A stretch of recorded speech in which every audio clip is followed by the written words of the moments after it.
We came to Alaska and found a peak and named it Sugar Mountain.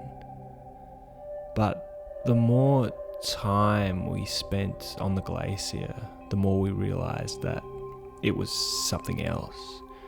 Sugar Mountain was like a dream or a mirror. We were all here for different reasons, and everyone who looked at Sugar Mountain saw something different in the reflection.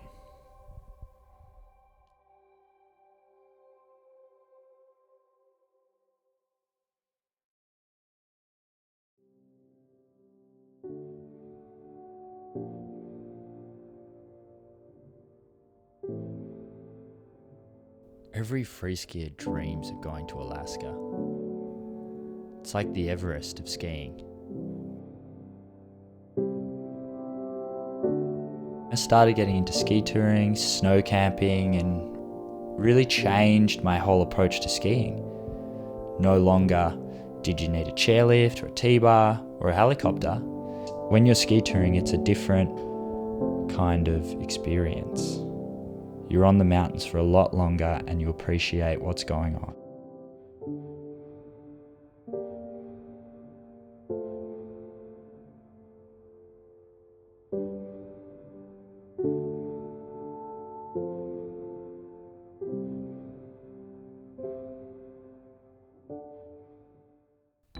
Compared to Australia, Alaska seemed like such a big step up. Australia doesn't have glaciers, but New Zealand does.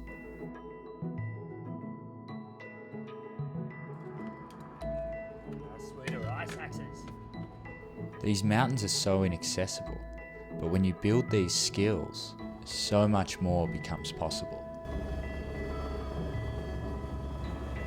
There's rope skills, first aid, ski touring, climbing, glacier travel, crevasse rescue, weather forecasting. There's so much to it. It's all about reading the mountains. For Alaska, the 1-month glacier camp seemed like the right approach. Fly in deep, give yourself enough time to figure out the mountains, and let the conditions line up.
about this trip is that even though we're all inexperienced, we're all smart enough to not die. Driving.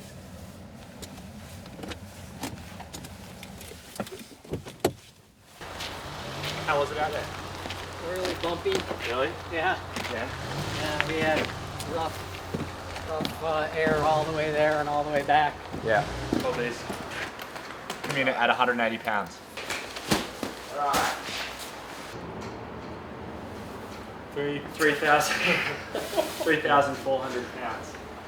We're gonna need a bigger boat. So we're just gonna do a practice camp. Gonna set up the dome, set up our sleeping tents. Did you say we're deep in the wilderness or on the side of the highway? I'd say we're on the side of the fucking highway.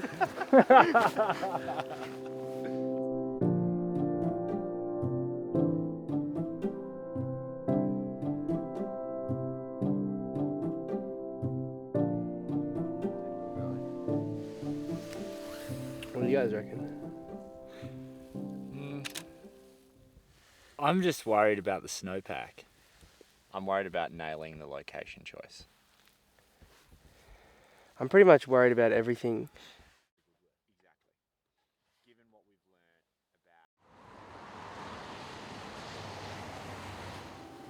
Okay, so tomorrow morning at 9, I'll decide if the weather is good to go on the plan.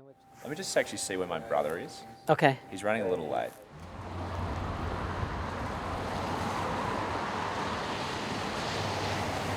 And then we're going to be leaving at, say, 1 or 2. That's plenty of time to get you in and get you back. And that's an M60. That's the Rambo gun. This is the Rambo gun. That's the Rambo Does he gun. hold both, like two? Or is... He holds that in one hand and a belt over the other. Oh, sick. Oh, you ought to give him a belt, man. You know, if it's all snowy and everything, he's got a door there and you can pull up and put it right inside the door. This area, so I know it's quite a big area that I'm kind of circling, but we flew over this, and so I suppose we fly, suss this out, hopefully it's good in the van, and we're all happy as Larry and just keep out for 3 weeks. Because it's a pretty small window and it's not like, oh, big high pressure just came in or anything. If it isn't this window, I don't even see when the next window is.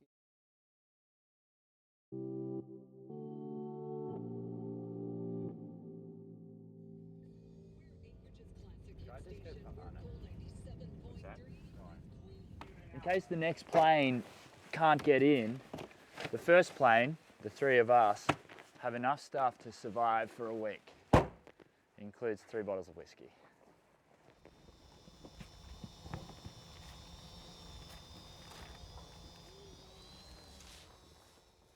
It's all so exciting. I'm gonna put on my glacier specs. The bad news is I don't think we can do everything today. I think that we should go and then get the one group in. And we're just hoping that there's a real window and it's not just clear in Anchorage and cloudy everywhere else.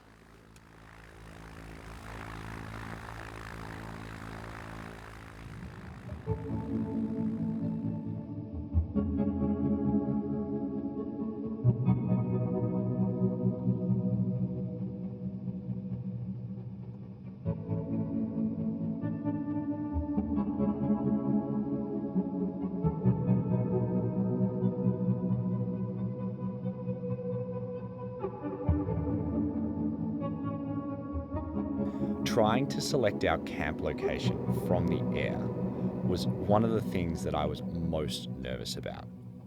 You don't have a good sense of scale. You see a snapshot in time, but these things change literally within moments. There's really not a lot to go on. We'd flown over a couple of spots that didn't look that great, and then we flew over a glacier called the Shoop. There was a mountain above it. It winked at us. That is Sugar Mountain. We want to be skiing that. That is Sugar Mountain.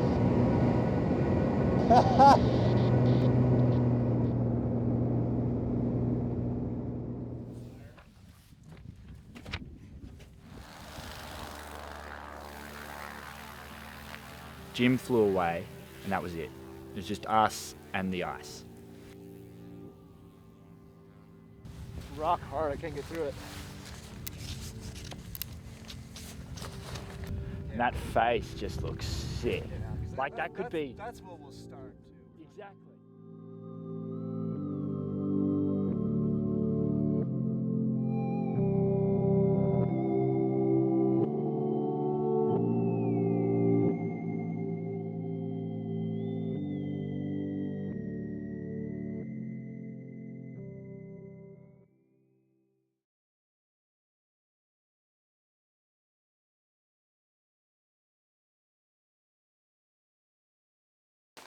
Four bags for the landing and 2 bags for the turn zone. I think that's okay. Yeah. And we get a couple of sucker holes for Jim to drop through. Fancy hour, half an hour ago, ceiling 2,300 overcast, temperature 4, snow showers, or snow, like Look, snow. here's the plane. I reckon that could be Jim. Yeah. I was going for freshies.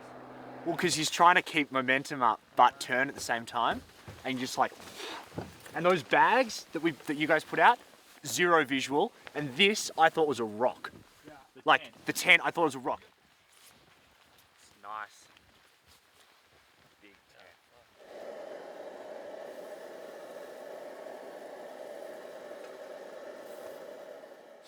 First mission. Heading.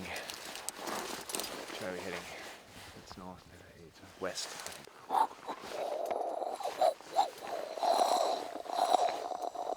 It's good to pay respect to the ski by taking its first run on powder. And these skins are the lady skin as well. Why'd you go for the ladies? Le Femme. We're going that way, yeah?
It's actually good that it's blowing, because now we realise that we need to build walls in case it blows. I think it needs to be a little bit wider. It's going to be wider. Yeah, good. Where is my hot chocolate, by the way? No one's offered me one. Is that your job, Danny?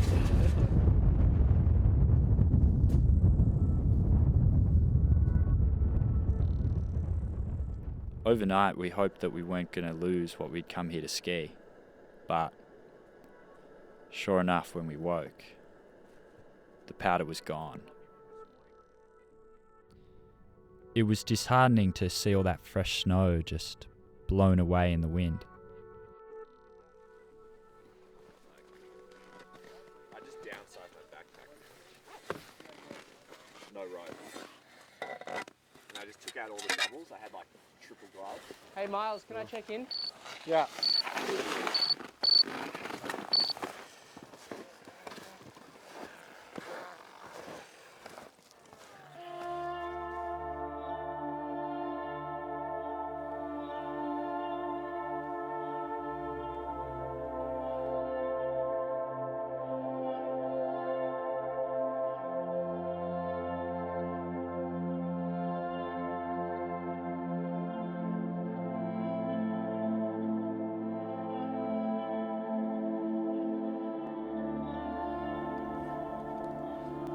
This year Alaska's had a strange winter.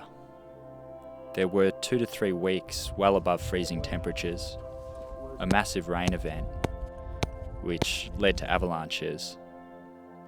We kind of knew what we were getting ourselves into. It was going to be tricky. I just had a freedom of the hills moment. I kept walking and walking. Sure enough, just as I was approaching that cornice, a shooting crack off my foot triggered an avalanche. Go, go, go, go. Fuck, that's exactly where he was going to ski. Where's one kid? He's up the drop. Okay. That was a remote trigger. Yeah, no one's up there. He's okay. No, Watkins up there. No, he's not. He's okay. I might retreat. Yeah, copy that. Come right back down. People always talk about the decision-making process. You think that you're doing the right thing, but it's so easy to get lost. It's so easy to make the wrong call. It's crazy though. Hey, we'll just go to that little area there, and then it's just like, wow, it's like so much bigger. When we flew over this place, we were like, yeah, this will be great. We'll step up to it. And now that we're actually up here, we're finding the Dragon's Tail to be challenging enough.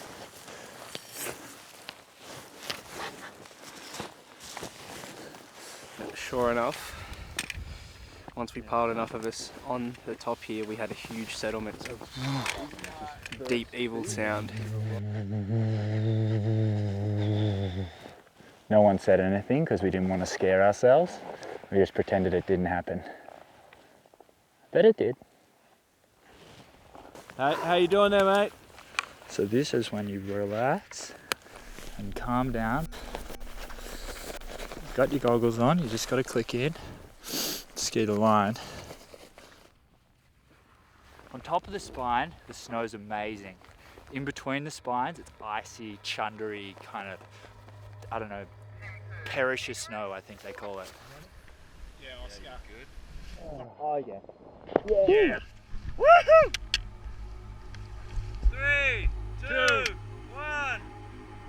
Jumping! Woohoo!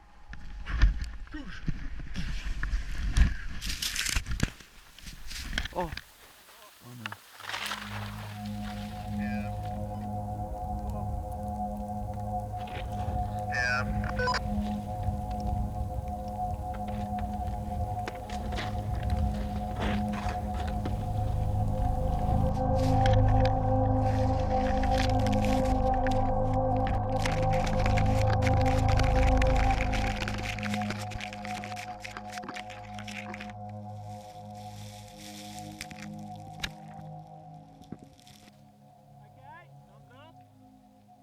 You alright? Shit.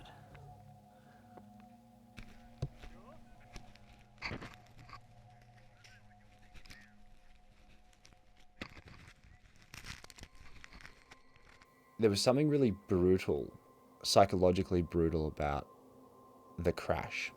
It like excavated my confidence. So you feeling alright? Yeah. Your head come too bad. It forced you to recalibrate your understanding of how the place worked. There's like this sort of ping pong match going on in your mind between fear and danger. You're constantly battling against that. And then this happens, and it just throws your whole understanding of how that dynamic works out of whack. And you got to start again.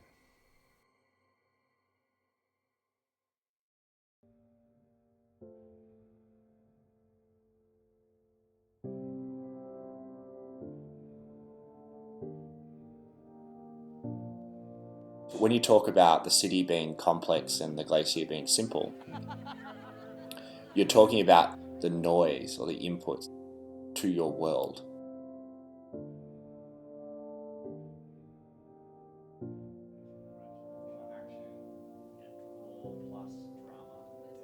there's not this same competition for your attention. The glacier is this incredibly vivid environment. You really notice that space, the space in your mind.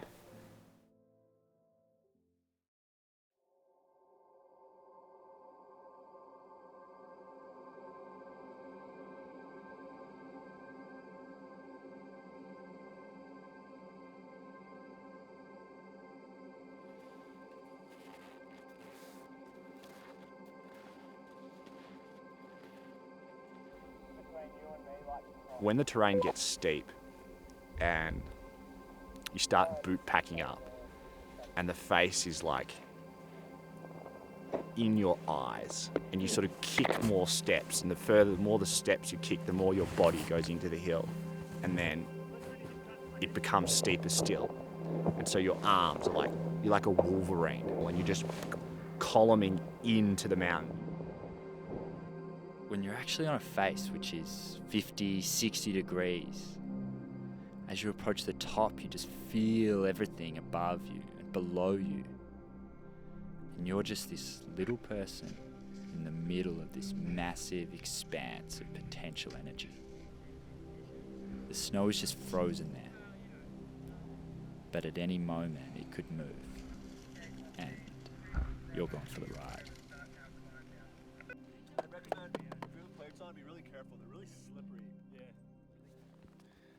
No, I would dig in where you are, mate. It looks pretty safe.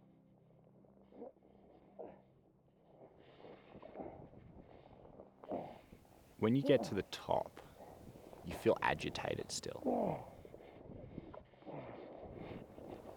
And then you click in to your skis. You suddenly feel comfortable.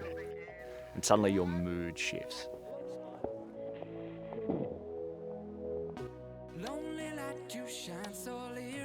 The pitch changes, the quality of the light. You sort of stamp your feet a little bit, because you know that once you make that first turn, it's on. And I don't fight the feeling, 'cause feelings they just need to grow. And I don't fight the feeling, 'cause feelings they just need to grow. And I don't fight the feeling, 'cause feelings they just need to grow. It's the only expression I need to know.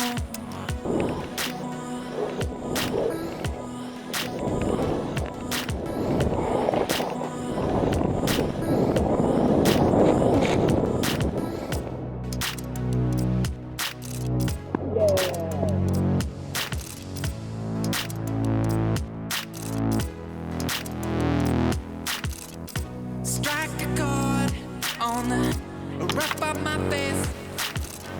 The tears they burn like fire, but boy I like the way they taste. Who knows whose meaning really feels my song?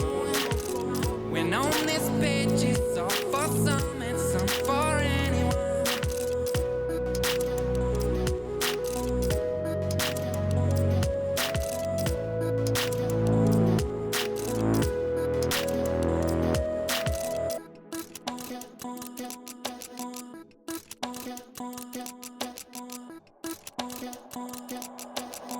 Just let my feelings show.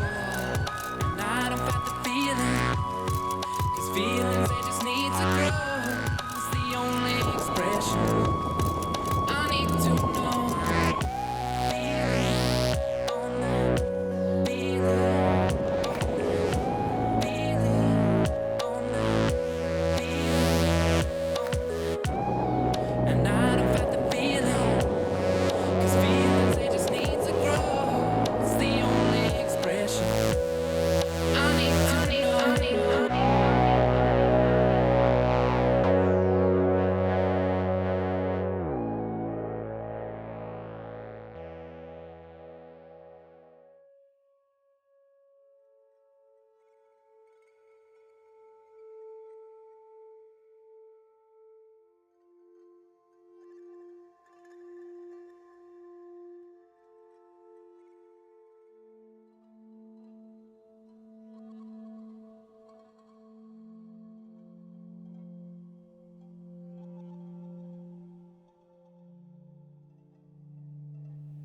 We arrived on this pristine glacier, and a month later there were tracks going in every direction. There were holes here and there.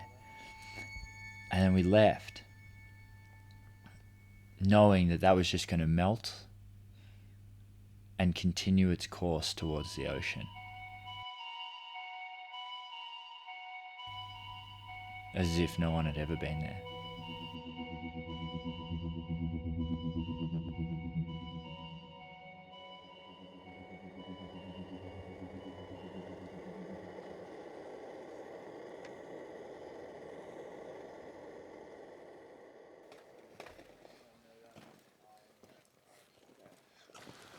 My sun cream run here. 400 mil short. Oh, are we down water? We don't have enough water. Barbecue, then whiskey.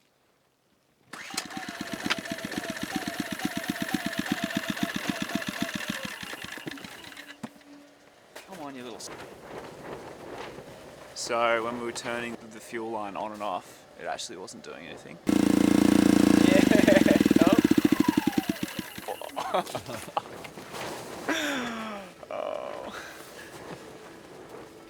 So I'm pretty sure the reason I got the call up for the Alaska trip was because of the group, I'm the only one who actually owns a camera. But I also failed to mention that I hadn't been skiing in quite some time. But that really didn't matter because I had 6 months to learn, and even though there's not that much skiing to be had in Australia this time of year, I had a really good plan.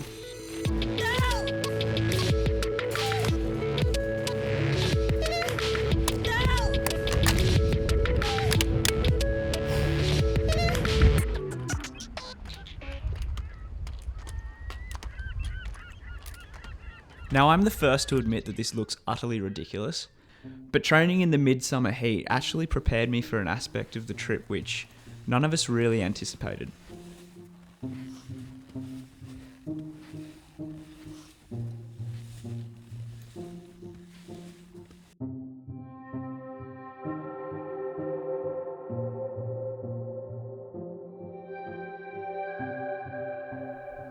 It was sunny for 17 days straight.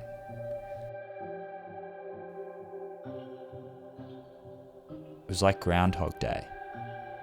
Every day the same. Nothing but sun. It was bizarre. The glacier's crevasses were open, ice exposed.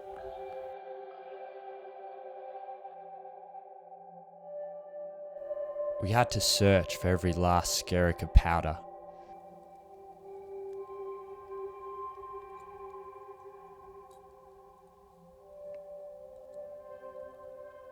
G'day, Rich. We're just looking for entries.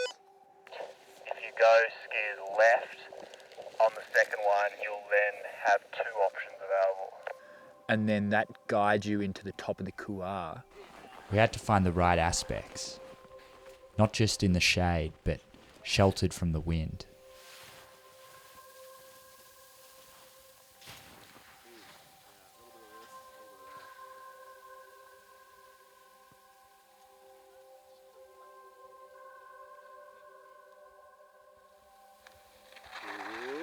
It was inconsistent.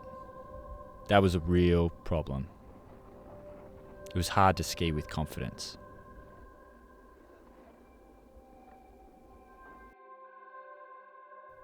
Then we started skiing on the solar aspects, but you had to get on them early, before they got too hot.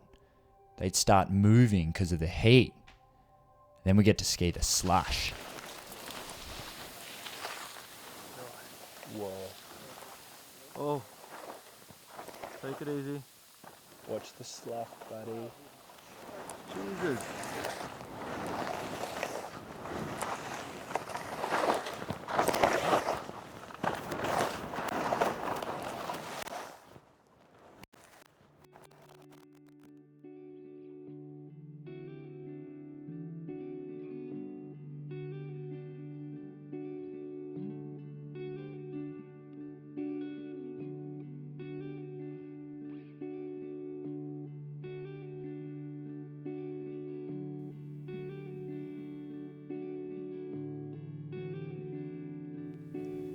all about the amount of time you spend here. You're camped here 24 hours a day for a month. So you feel it, you see it.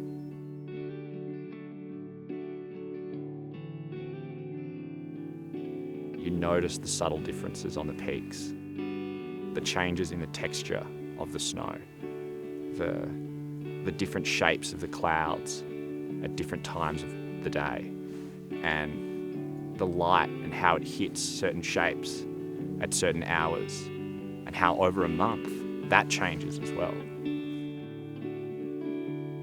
All these immediate feelings and sensations around you become so intrinsic to your existence. It's a different relationship that you have with the environment. That time is really special.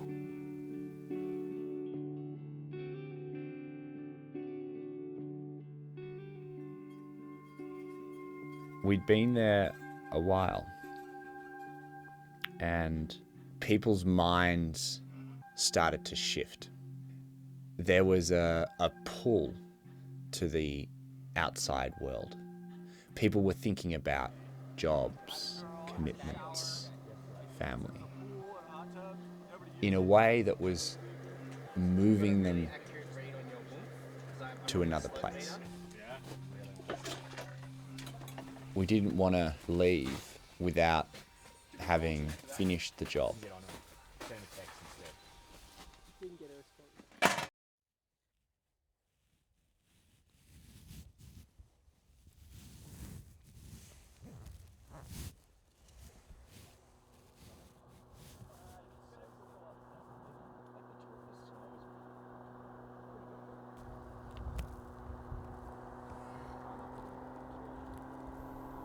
One morning, getting close to our scheduled departure date from the glacier, we heard the sound of this engine in the valley. It was Jim who'd flown in unannounced to tell us that there was bad weather coming, and this was our last chance to be extracted from the glacier before it set in. I'm looking at the weather, and it's like good on the 28th, and it's going to be bad on the 30th. You want me in early, or do you want me to come in after it? It was really challenging to be out there, I think, and it worked on you over the time. And when there was a window out of the place, it was tempting to go and have a shower and get comfortable and warm and call everybody and go back to normal life. So we just did a food audit, and as it happens, we've got about enough food for 10 days. When you go home and you're completely comfortable, you'll realise that you missed a great opportunity. That for me was the moment where it was just clear that we needed to stay.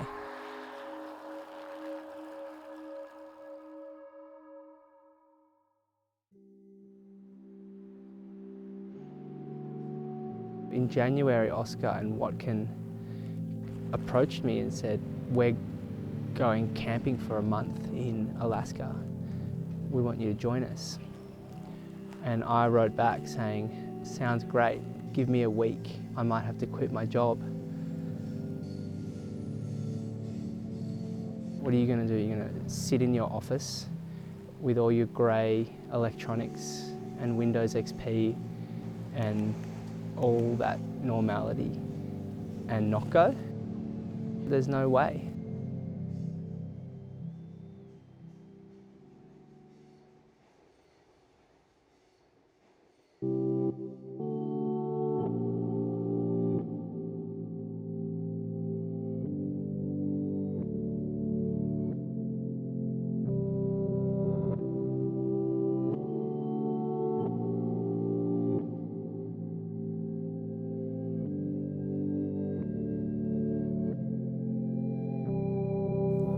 We had 15 days of bluebird and no snow, and although it was really cool to be able to explore that glacier, we were coming up short of what I felt we were there for.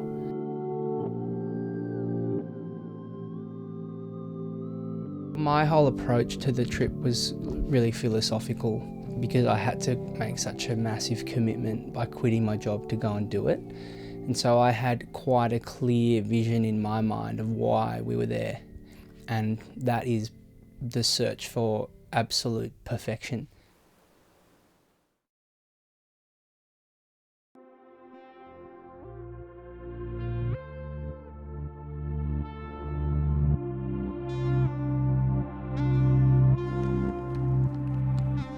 When we went back up to Sugar Mountain for the last time, I just felt completely different. I really felt a sense of true joy, where everything that we had done had come full circle, and it was just perfect.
In the last light of that day, it was a few hours in my life where I remember feeling truly happy and without reservation. And I don't think I've felt that way since. And I don't think it's easy to feel that way.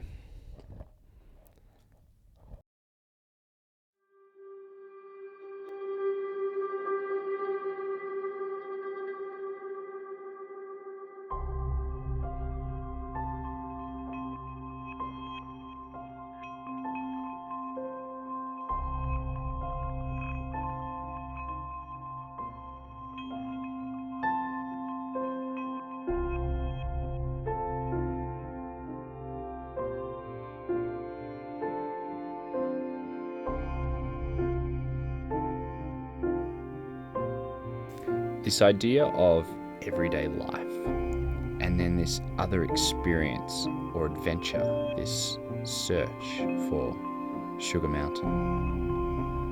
I think you've got to question, why do they have to be different?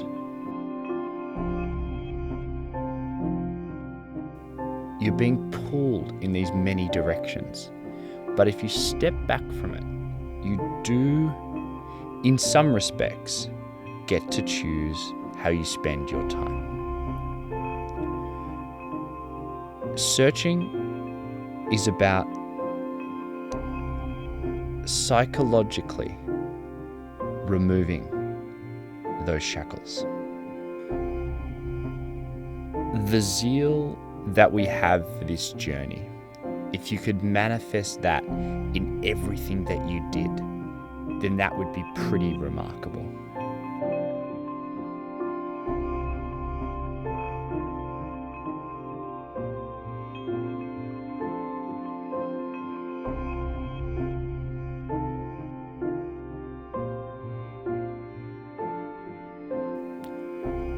I feel like we're all still searching.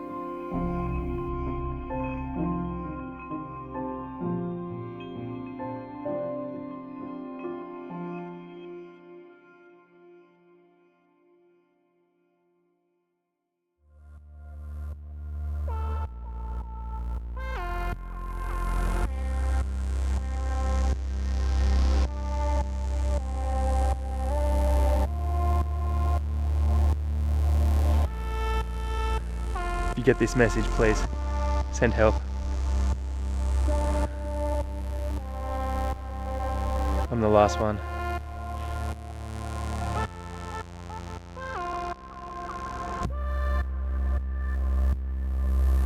Tim Myers here, sole survivor of the Sugar Mountain expedition.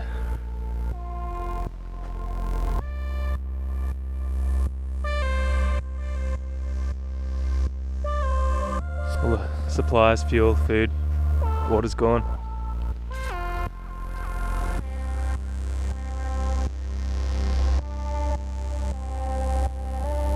Probably just wait for survivors. Last man standing? Oh, Danny Coolahan, second survivor of the Sugar Mountain expedition, joins us. Well, at least we're together now. Does a lot for morale.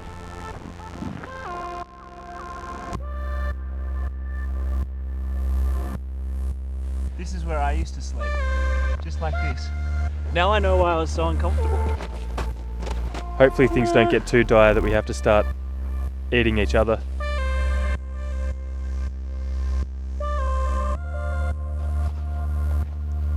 Ideally help will arrive before that point in time comes.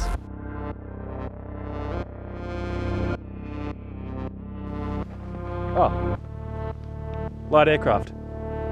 Oh, looks like we're coming home.